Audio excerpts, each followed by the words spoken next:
JL news, नया जमाना, नई सोच। ताश के पत्तों की तरह बिखर गई भ्रष्टाचार की इमारत। अब इतिहास हुआ नोएडा का ट्विन टावर। नोएडा में भ्रष्टाचार की इमारत गिर गई है। तय समय पर सायरन बजने के साथ ही सुपरटेक ट्विन टावर में विस्फोट हुआ और कुछ ही सेकंड में बिल्डिंग जमींदोज हो गई। दूर तक धमाके की आवाज के साथ धूल का गुबार फैल गया। दोनों गगनचुंबी इमारत ताश के पत्तों की तरह से बिखर गई। अधिकारियों ने बताया कि धूल के कण अभी हवा में रहेंगे और साथ ही आसपास की किसी भी बिल्डिंग को कोई नुकसान नहीं पहुंचा है। धूल को स्थिर करने के लिए पानी को स्प्रे करने के लिए एंटी स्मॉग गन का इस्तेमाल किया जा रहा है। दोपहर में 2:29 पर नोएडा के सेक्टर 93 स्थित सुपरटेक ट्विन टावर्स में ब्लास्ट के लिए तय समय पर ही धमाका हुआ। हर एक आंखें बेसब्री से इस खास वक्त के इंतजार में लगी हुई थी। सायरन की आवाज के बीच अचानक से हर एक फ्लोर पर ब्लास्ट हुआ और ऊपर से लेकर नीचे तक दोनों ही इमारत भरभरा कर गिर गईं। चारों तरफ धूल का गुबार फैल गया।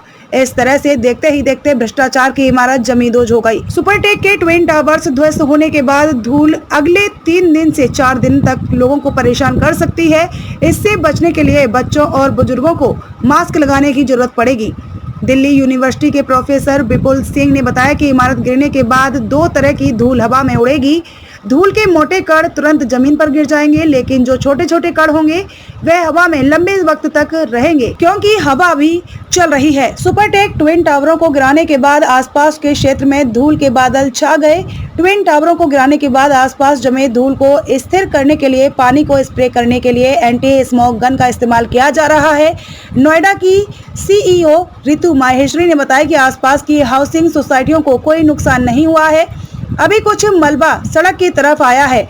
हमें 1 घंटे में स्थिति का बेहतर अंदाजा हो जाएगा। नोएडा पुलिस आयुक्त ने कहा कि पूरे प्लान के साथ काम किया गया और टावर को गिराया गया। सुरक्षा के पूरे इंतजाम थे, जिस कारण से सब कुछ सही हुआ है। हम अवशेष और बचे हुए विस्फोटक को आकलन करने के लिए साइट पर जा रहे हैं। यदि वे वहां छोड़े गए। ध्वस्त सुपरटेक ट्विन टावर्स का मलबा ध्वस्त होने के बाद आसपास धूल का गुबार फैला।